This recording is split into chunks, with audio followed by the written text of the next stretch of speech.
ರೈತರ ವಕ್ಫ್ ನೋಟಿಸ್ ಗೊಂದಲದ ವಿಚಾರದಲ್ಲಿ ಎಲ್ಲವೂ ಉಲ್ಟಾ ಹೊಡಿತಾ ಇದೆ. ಕಾಂಗ್ರೆಸ್ ಸರ್ಕಾರ ರೈತರಿಗೆ ನೋಟಿಸ್ ನೀಡುತ್ತಿದೆ ಅಂತ ಬಿಜೆಪಿ ಆರೋಪಿಸಿತ್ತು. ಹೋರಾಟದ ಮೂಲಕ ಸರ್ಕಾರದ ವಿರುದ್ಧ ತಿರುಗಿ ಬಿದ್ದಿತ್ತು. ಆದರೆ ಹಿಂದಿನ ಬಿಜೆಪಿ ಸರ್ಕಾರದ ಅವಧಿಯಲ್ಲೇ ಅತಿ ಹೆಚ್ಚು ನೋಟಿಸ್ ಅನ್ನು ಕೊಡಲಾಗಿದೆ ಎಂಬುದು ಹೊರಬಿದ್ದಿದೆ. ಇದರಿಂದ ಇಂದಿನಿಂದ ಹೋರಾಟಕ್ಕಿಳಿದಿದ್ದಂಥ ಬಿಜೆಪಿ ನಾಯಕರಿಗೆ ಇದು ಹಿನ್ನಡೆಗೆ ಕಾರಣವಾಗಿದೆ.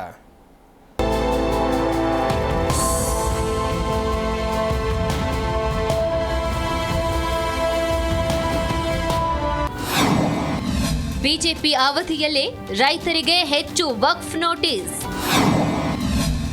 ಬಿಜೆಪಿ ನಾಯಕರ ಹೋರಾಟಕ್ಕೆ ಎದುರಾಯಿತು ಹಿನ್ನಡೆ. ರೈತರಿಗೆ ವಕ್ಫ್ ನೋಟಿಸ್ ವಿಚಾರದಲ್ಲಿ ಕಾಂಗ್ರೆಸ್ ಸರ್ಕಾರ ಇಕ್ಕಟ್ಟಿಗೆ ಸಿಲುಕಿತ್ತು.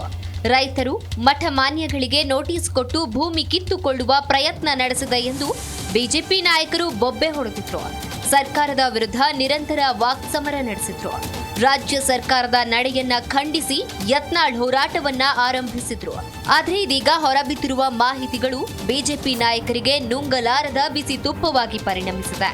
ಸಿದ್ದರಾಮಯ್ಯ ಸರ್ಕಾರಕ್ಕಿಂತ ಹಿಂದಿನ ಬಿಜೆಪಿ ಸರ್ಕಾರದ ಅವಧಿಯಲ್ಲೇ ಹೆಚ್ಚು ರೈತರಿಗೆ ನೋಟಿಸ್ ನೀಡಲಾಗಿದೆ ಅನ್ನೋದು ಬೆಳಕಿಗೆ ಬಂದಿದೆ. ಇದು ಬಿಜೆಪಿ ನಾಯಕರ ಹೋರಾಟಕ್ಕೆ ಹಿನ್ನಡೆಯಾಗಿ ಪರಿಣಮಿಸಿದೆ ಎನ್ನಲಾಗ್ತಾ ಇದೆ. ಕಾಂಗ್ರೆಸ್ ಸರ್ಕಾರದಿಂದ 1201 ನೋಟಿಸ್. ಬಿಜೆಪಿ ಅವಧಿಯಲ್ಲಿ 1735 ನೋಟಿಸ್. ಇನ್ನು ವಕ್ಫ್ ಆಸ್ತಿಯನ್ನ ರಕ್ಷಣೆ ಮಾಡಬೇಕು, ಒತ್ತುವರಿಯನ್ನ ತೆರವು ಮಾಡಬೇಕೆಂದು ಹಿಂದಿನ ಬಿಜೆಪಿ ಸರ್ಕಾರವೇ ಮುಂದಾಗಿತ್ತು. ಕುಮಾರ್ ಬಂಗಾರಪ್ಪ ಅಧ್ಯಕ್ಷತೆಯಲ್ಲಿ ಹಿಂದುಳಿದ ಅಲ್ಪಸಂಖ್ಯಾತರ ಸದನ ಸಮಿತಿಯನ್ನ ರಚಿಸಿತ್ತು. 2017ರಿಂದ 2022ರವರೆಗೆ ಈ ಕಮಿಟಿ ರಾಜ್ಯ ಸುತ್ತಿ ನಿರಂತರ ಸಭೆಗಳನ್ನ ಮಾಡಿ ಅಂದಿನ ಸರ್ಕಾರಕ್ಕೆ ವರದಿ ಕೊಟ್ಟಿತ್ತು. ಅದರಂತೆ ಆಗಿನ ಬಿಜೆಪಿ ಸರ್ಕಾರ ವಕ್ಫ್ ಆಸ್ತಿ ಒತ್ತುವರಿಯನ್ನ ಮನಗಂಡು 1735 ರೈತರಿಗೆ ನೋಟಿಸ್ ಹೊರಡಿಸಿತ್ತು. ಅದರ ಮೂಲಕ ಸುಮಾರು 2865 ಎಕರೆ ಭೂಮಿಗೆ ಅಧಿಸೂಚನೆ ಹೊರಡಿಸಿತ್ತು. 4720 ಎಕರೆ ಭೂಮಿಯನ್ನ ಅಕ್ರಮ ಪರಭಾರೆ ಮಾಡದಂತೆ ಫ್ಲಾಗ್ ಆಫ್ ಮಾಡಿತ್ತು. ಆದರೆ ಈಗಿನ ಕಾಂಗ್ರೆಸ್ ಸರ್ಕಾರ 391 ಎಕರೆಗೆ ಸಂಬಂಧಪಟ್ಟಂತೆ 1201 ನೋಟಿಸ್ಗಳನ್ನಷ್ಟೇ ಹೊರಡಿಸಿತ್ತು.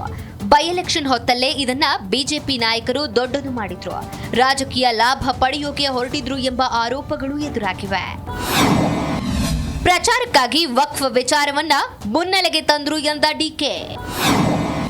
ಸತ್ಯವನ್ನ ಮುಚ್ಚಿಡೋಕೆ ಆಗಲ್ಲವೆಂದ ಡಾಕ್ಟರ್ ಜಿ ಪರಮೇಶ್ವರ್. ಇನ್ನು ವಕ್ಫ್ ವಿಚಾರದಲ್ಲಿ ಬಿಜೆಪಿ ನಾಯಕರು ಇಲ್ಲ ಸಲ್ಲದ ವಿವಾದ ಮಾಡಿದ್ರು. ಈಗ ಅವರ ಮುಖ ಕಳಚಿ ಬಿದ್ದಿದೆ ಅಂತ ಡಿಸಿಎಂ ಡಿಕೆ ಶಿವಕುಮಾರ್ ವಾಗ್ದಾಳಿ ನಡೆಸಿದ್ದಾರೆ. ಪ್ರಚಾರದ ಕಾರಣಕ್ಕಾಗಿ ಅವರು ಇದನ್ನ ದೊಡ್ಡದನ್ನ ಮಾಡಿದ್ರು. ಚನ್ನಪಟ್ಟಣ ಚುನಾವಣೆ ವೇಳೆಯೂ ಕೆಲವು ಹುಡುಗರು ಪಹಣಿ ಸಂಗ್ರಹಿಸಿದ್ರು. ಅವರ ಗೋಮುಖ ವ್ಯಾಘ್ರತನದ ಬಂಡವಾಳ ಬಯಲಾಗಿದೆ ಎಂದಿದ್ದಾರೆ. ಗೃಹ ಸಚಿವ ಪರಮೇಶ್ವರ್ ಕೂಡ ಕುಮಾರ ಬಂಗಾರಪ್ಪ ಕಮಿಟಿಯೇ ವಕ್ಫ್ ಆಸ್ತಿ ಸಂರಕ್ಷಣೆಗೆ ಅಂದಿನ ಸರ್ಕಾರಕ್ಕೆ ಶಿಫಾರಸು ಮಾಡಿದ್ದು ಬೆಳಕಿಗೆ ಬಂದಿದೆ. ನಮಗಿಂತ ಅವರೇ ಹೆಚ್ಚಿನ ನೋಟಿಸ್ ರೈತರಿಗೆ ಕೊಟ್ಟಿದ್ದಾರೆ ಎಂದಿದ್ದಾರೆ. ನೋಡ್ರಿ, ಅವ್ರಿಗೆ ಬೇಕಾಗಿರೋದು ಪ್ರಚಾರ. ಅವ್ರು ಓದಷ್ಟು ನಮ್ಗೆ ಒಳ್ಳೇದು. ಅವ್ರ ಮುಖಗಳನ್ನ ಕನ್ನಡಿಲಿ ನೋಡ್ಕೊಳ್ಳಿ ಅಂತ ಹೇಳಿದ್ದೀನಿ. ನಾವು ಫ್ಯಾಕ್ಟ್ ಎಲ್ಲ ಬಿಚ್ಚಿಡ್ತೀವಿ. ಯಾವ ರೀತಿ ಇವ್ರದ್ದು ಗೋಮುಖ ವ್ಯಾಘ್ರ ಅಂತ ಹೇಳ್ತಾರಲ್ಲ, ಹಂಗೆ ವಕ್ಫ್ ವಿಚಾರದಲ್ಲಿ ಕಾಂಗ್ರೆಸ್ ಸರ್ಕಾರದಿಂದ ದ್ರೋಹ. ಸದನದಲ್ಲೂ ವಿಷಯ ಪ್ರಸ್ತಾಪಕ್ಕೆ ಮುಂದಾದ ಬಿಜೆಪಿ. ಇನ್ನು ಬಿಜೆಪಿ ಸರ್ಕಾರದ ಅವಧಿಯಲ್ಲಿ ಹೆಚ್ಚು ನೋಟಿಸ್ ಎಂಬುದು ಹೊರಬಿದ್ದ ನಂತರ ಬಿಜೆಪಿಯಲ್ಲಿ ಗೊಂದಲ ಶುರುವಾಗಿದೆ. ಆದ್ರೂ ಅದನ್ನ ಬಿಟ್ಕೊಡದೆ ಸಮರ್ಥವಾಗಿ ಹೋರಾಟ ಮಾಡ್ತೇವೆ ಅಂತ ಬಿಜೆಪಿ ನಾಯಕರು ಹೇಳಿದ್ದಾರೆ. ವಿಜಯೇಂದ್ರ, ಆರ್ ಅಶೋಕ್, ಛಲವಾದಿ ನೇತೃತ್ವದಲ್ಲಿ ಡಿಸೆಂಬರ್ 4, 5, 6ರಂದು 3 ತಂಡಗಳ ಮೂಲಕ ಹೋರಾಟ ಮಾಡ್ತೇವೆಂದು ಮಾಜಿ ಶಾಸಕ ಕುಡುಚಿ ರಾಜೀವ್ ಹೇಳಿದ್ದಾರೆ. ನಾವು ಇದನ್ನ ಸುಮ್ಮನೆ ಬಿಡಲ್ಲವೆಂದು ಮೇಲ್ಮನೆ ಪ್ರತಿಪಕ್ಷ ನಾಯಕ ಛಲವಾದಿ ನಾರಾಯಣಸ್ವಾಮಿ ಹೇಳಿದ್ದಾರೆ. ರಾಜ್ಯದಲ್ಲಿ ಕಾಂಗ್ರೆಸ್ ನೇತೃತ್ವದ ಆಡಳಿತ ತುಷ್ಟೀಕರಣದ ಪರಾಕಾಷ್ಠೆಯನ್ನ ಯಾವ ರೀತಿ ಮುಟ್ತಾ ಇದೆ, ತುಷ್ಟೀಕರಣದ ನೀತಿಯಿಂದಾಗಿ ಅಮಾಯಕ ರೈತರನ್ನು ಕೂಡ ಯಾವ ರೀತಿ ಬಲಿ ಕೊಡ್ತಾ ಇದೆ ಅನ್ನೋದ್ರ ಬಗ್ಗೆ ಈಗಾಗಲೇ ರಾಜ್ಯಾದ್ಯಂತ ಹೋರಾಟವನ್ನ ಯಶಸ್ವಿಯಾಗಿ ಕೈಗೊಂಡಿದ್ದೇವೆ. ರೈತರು ಕಾಂಗ್ರೆಸ್ಸಿನ ಈ ನೀತಿಯನ್ನ ಅತ್ಯಂತ ಉಗ್ರವಾಗಿ ಖಂಡಿಸುವ ಮನಸ್ಥಿತಿಯನ್ನ ನಮ್ಮ ಹೋರಾಟದ ಫಲವಾಗಿ ಪಡೆದುಕೊಂಡಿದ್ದಾರೆ.